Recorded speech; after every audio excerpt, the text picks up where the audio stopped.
Hello friends, तो आज हम इन्वर्स ट्रिग्नोमेट्रिक फंक्शंस की प्रॉपर्टीज़ पे ध्यान देंगे। ये तो क्या है उसकी प्रॉपर्टी। फर्स्ट प्रॉपर्टी है हमारे पास कि इन्वर्स फंक्शन कि हमारे पास कौन कौन से इन्वर्स फंक्शन है। Sine inverse, cos inverse, tan inverse, cot inverse, cosec inverse और सेक इन्वर्स। ओके, ये सारे फंक्शन है हमारे पास। ओके, तो अब sign inverse of sine theta अगर हम लिखें तो हो जाएगा थीटा कि, लेकिन एक कंडीशन हमारे पास है, theta must belongs to the minus pi by two to pi by two. We know that कि जो साइन है उसके लिए हमारे पास ये कंडीशन ऑलरेडी है।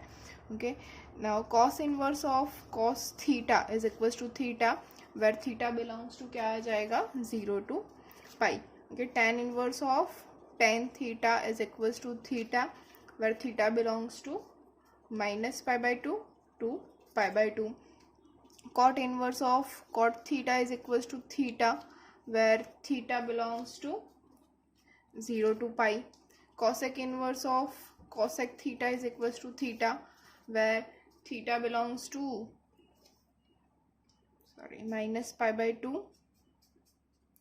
to pi by 2 minus 0. Okay, and sec inverse of sec theta is equals to theta, where theta belongs to 0 to pi, sorry close bracket है, माइनस पाई बाय 2। तो ये हमारी प्रॉपर्टी नंबर 1 है। इसको हम नाम number दे देंगे 1 2 3 4 5 एंड 6। ये तो हमारे पास मेन तो क्या है, ये तो हमें पता चल ही जाता है। Sec inverse of sec theta is sine inverse of sine theta is theta, cos inverse of cos theta is theta, tan inverse of tan theta is theta, cot inverse of cot theta is theta, sec inverse of sec theta is theta, cosec inverse of cosec theta is theta. लेकिन सभी के theta के ऊपर एक condition है हमारे पास already. Sine inverse है तो minus pi by to pi by to के बीच में होना चाहिए। कॉस इनवर्स है तो 0 से पाई के बीच में होना चाहिए। टेन इनवर्स जो है वो माइनस पाई बाई टू से पाई बाई टू के बीच में होना चाहिए। कॉट इनवर्स में 0 से पाई के बीच में होना चाहिए। कॉसेक इनवर्स में माइनस पाई बाई टू से पाई बाई टू के बीच में होना चाहिए, लेकिन 0 नहीं होना चाहिए। सेक इनवर्स में 0 से पाई के बीच में होना चाहिए, लेकिन पाई बाई टू नहीं होना चाहिए। ये हमारी कंडीशन है।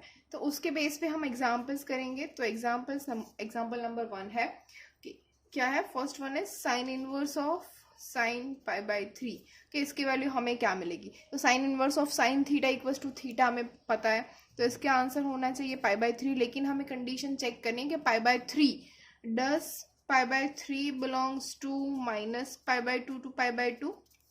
सो यस, ओके, पाई बाई 3 इन दोनों के बीच में आता है तो ये हो जाएगा ट्रू। तो sine inverse of sine pi by 3 is pi by 3। Second one is cos inverse of cos 2 pi by 3, cos inverse of cos 2 pi by 3। तो इसके ऊपर से आंसर क्या होना चाहिए 2 पाई बाई 3, लेकिन हम चेक करेंगे 2 पाई बाई 3 वो कहाँ पे आता है। तो does it belongs to 0 to pi, yes, 0 to pi के बीच में आता है। क्यों, 2 पाई बाई 3 मतलब क्या होता है 120 डिग्री। ओके, और 0 और पाई मतलब 180 डिग्री। तो 120 डिग्री 0 से 180 डिग्री के बीच में आता है, सेकेंड क्वाड्रेंट में होता है, तो ये हो जाएगा राइट। ओके, थर्ड एग्जाम्पल है हमारे पास which is cosec inverse of cosec 13 pi by 6। हाँ, ये थोड़ा डिफिकल्ट हो गया ना।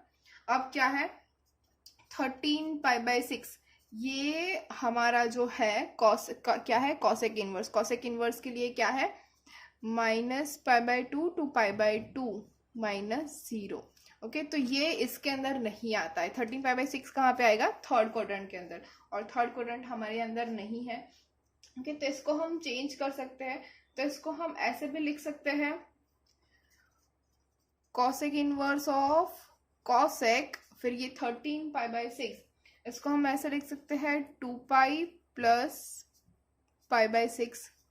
ओके, ये हो गया 2 पाई प्लस पाई बाई 6। तो हमें पता है 2 पाई कहाँ पे आएगा, यहाँ पे 0 के साथ, प्लस पाई बाई 6 मतलब फर्स्ट क्वाड्रेंट हो गया। और फर्स्ट क्वाड्रेंट कॉसेक इनवर्स कहाँ पे है, minus pi by two to pi by 2 मतलब first quadrant and fourth quadrant. तो ये 2 पाई प्लस पाई बाई 6 कहाँ पे आ गया, फर्स्ट क्वाड्रेंट में फिर से आ गया। तो इसको हम लिख सकते हैं कॉसेक इनवर्स, देयरफॉर कॉसेक अब 2 पाई प्लस पाई बाय 6 मतलब इसको हम सिंपली लिख सकते हैं pi by 6 which gives us pi by 6 which belongs to कहाँ पे है minus pi by 2 to pi by 2 minus 0।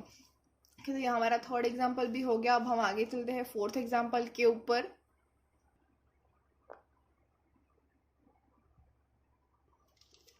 हाँ, तो हमारे पास फोर्थ क्या है, tan inverse of 10 3 pi by 4 के tan inverse of 10 3 pi by 4 इसको हमें सॉल्व करना है।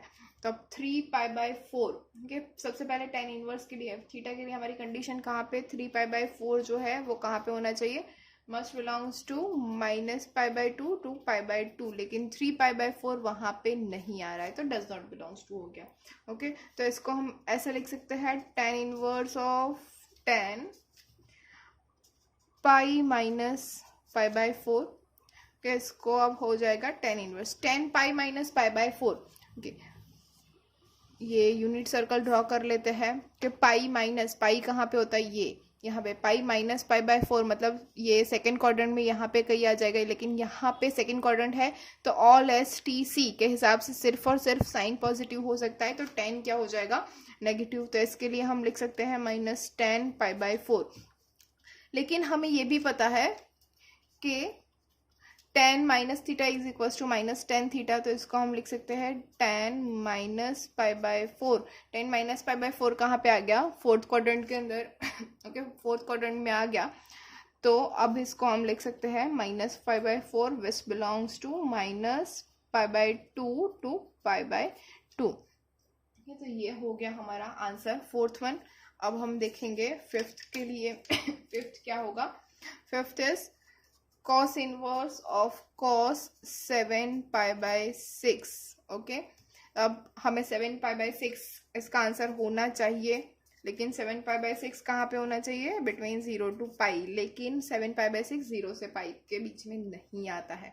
ओके, तो इसको हम लिख सकते हैं डज नॉट बिलोंग्स टू हो जाएगा cos inverse of cos 7 pi by 6, इसको हम लिख सकते हैं 2 pi minus 5 pi by 6।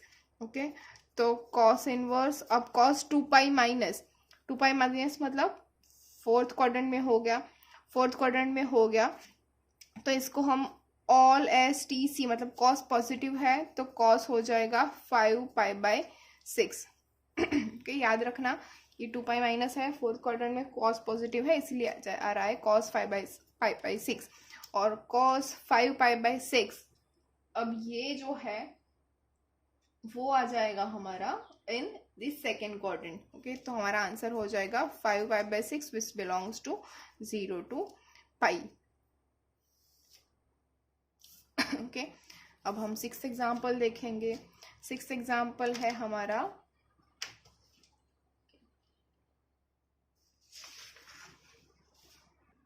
Six one is sine inverse of sine 17 pi by 8। yes, it is 17 pi by 8। Okay, तो 17 पाई बाय 8 जो है क्या वो माइनस पाई बाय 2 से पाई बाय 2 में बिलोंग करता है, तो नहीं, it does not belongs to. Okay, तो इसको हम लिख सकते हैं which is equal to sine inverse of sine. अब 17 पाई बाय 8 उसको हम कैसे लिख सकते हैं, 2 पाई प्लस पाई बाय 8 हो गया 17 पाई बाय 8, तो साइन इनवर्स 2 पाई प्लस मतलब फर्स्ट क्वाड्रेंट आ गया, फर्स्ट क्वाड्रेंट में ऑल पॉजिटिव, तो साइन पाई बाय 8 ये हो गया which is equal to pi by 8 and it does belongs to minus pi by 2 to pi by 2। Okay, समझ में आ रहा है ना। Okay, next seventh is tan inverse of 10 6 pi by 7 के अब अगेन 6 पाई बाय 7 जो है वो बिलोंग नहीं करता है minus pi by 2 to pi by 2। Okay, तो इसको हम कैसे लिखेंगे, which is equals to tan inverse of 10 6 pi by 7, इसको हम कैसे लिख सकते हैं pi minus pi by 7, pi minus मतलब सेकेंड क्वाड्रेंट में tan नेगेटिव है तो आ जाएगा अगेन tan इनवर्स माइनस 10π/7 जो हमने आगे किया था यहाँ पे, वैसे ही आंसर मिल जाएगा -π/7 does belongs to -π/2 to π/2। Okay friends, hopefully all are getting it कि हम इसको कैसे कर रहे हैं। ओके अब हम जाएंगे आगे 8th एग्जाम्पल के ऊपर। और 8th example is sec inverse of sec 13π/4। okay, तो again the same thing, 13π/4 does not belongs to 0 to pi minus π/2। okay. इसको हम लिख सकते हैं sec inverse of sec 13π/4 को हम कैसे लिख सकते हैं 3π plus π/4। अब 3π कहाँ पे आता है, यहाँ पे देख लीजिए, ये है पाई, 2π और 3π यहाँ पे होगा प्लस π/4, मतलब यहाँ पे कहीं पे π/4 हो जाएगा। ओके तो ये हो गया हमारा इन थर्ड क्वाड्रेंट। ओके फिर भी हम यहाँ पे लिख रहे हैं अभी क्या होता है, sec inverse of sec 3π plus मतलब ऑल एस टी, यहाँ पे 10 पॉजिटिव है तो माइनस सेक π/4। ओके तो माइनस सेक π/4 है, इसको हम ऐसे भी लिख सकते हैं sec inverse of sec pi minus π/4 कि सेक की प्रॉपर्टी से ही आ जाएगा हमें। तो माइनस सेक π/4 है, इसको हम लिख सकते हैं सेक पाई माइनस π/4। तो we can write this as sec pi minus π/4 which is 3π/4। Okay तो ये हमारा हो गया 3π/4। क्यों, क्योंकि this belongs to our 0 to pi minus π/2। Okay friend, समझ में आ रहा है क्या हो रहा है यहाँ पे। ओके तो अब 9th एग्जाम्पल थोड़ा सा अलग है, और ये एग्जाम्पल जैसा है वैसे हम काफ़ी सारे एग्जाम्पल्स करने जा रहे हैं, लेकिन इसके लिए आपको जो 11th स्टैंडर्ड का ट्रिग्नोमेट्रिक फंक्शन है उसके रिलेटेड जितने भी हमारे पास जो फॉर्मूले थे वो सारे के सारे फॉर्मूले आपको याद कर लेने हैं। ओके तो एक मैं आपको करवा रही हूँ, उसके बाद हम नेक्स्ट लेक्चर में देखेंगे, लेकिन एक इसको हम ध्यान से देख लेते हैं तो आपको समझ में आए कि हमें क्या करना है। ओके तो हमारे पास जो क्वेश्चन है वो कुछ इस तरह का है, which is tan inverse of square root of 1 minus cos x upon 1 plus cos x where 0 is less than x is less than pi. के x की वैल्यू जो है वो 0 से पाई के बीच में हमें इस कंडीशन का यूज करना है। तो सबसे पहले हम इसको लिख सकते हैं tan inverse square root of 1 minus cos x, इसको हम क्या लिख सकते हैं 2 sine square x/2। We all know that. Okay अब यहाँ पे 1 प्लस कॉस एक्स है, इसको हम लिख सकते हैं 2 cos square x/2। 2 cancel out हो जाएगा। ओके तो which is equals to tan inverse of square root of sine square x/2 upon cos square x/2, मतलब tan स्क्वायर x/2 हो जाएगा, और tan स्क्वायर x/2 उसका स्क्वायर रूट हम लेंगे, लिख लेते हैं tan square x/2। Okay which is equals to हो जाएगा tan inverse of tan x/2। Okay अब हमारा आंसर क्या आएगा, मेन थिंग tan इनवर्स और tan तो आ गया x/2 है। अब हमें क्या चेक करना है, जब प्रॉपर्टी है x जो थीटा है, अगर tan inverse of tan theta equals to theta कब होता है, when theta belongs to minus π/2 to π/2। तो ये जो थीटा है, मतलब यहाँ पे अगर आंसर हमारे पास आ रहा है x/2 तो वो कहाँ पे होना चाहिए, इन बिटवीन माइनस π/2 टू π/2। अब यहाँ पे हमारे पास कंडीशन क्या है, 0 is less than x is less than pi. अब यहाँ पे हमारे पास आंसर आ रहा है x/2, तो 0 divide by 2 x divide by 2 pi divide by 2 which gives us 0 is less than x/2 is less than π/2। मतलब जो x/2 है वो कहाँ पे लाई कर रहा है, बिटवीन 0 टू π/2, और वो हमारे पास यहाँ पे है, यहाँ पे माइनस π/2 टू π/2 है, 0 टू π/2 मतलब फर्स्ट क्वाड्रेंट आ जाएगा, तो ये हमारा आंसर सही होगा। तो tan inverse of square root of 1 minus cos x upon 1 plus cos x where 0 is less than x is less than pi, for that our answer is x/2। ये friends समझ में आ गया क्या हो रहा है। If you have any query you can comment below. Thank you.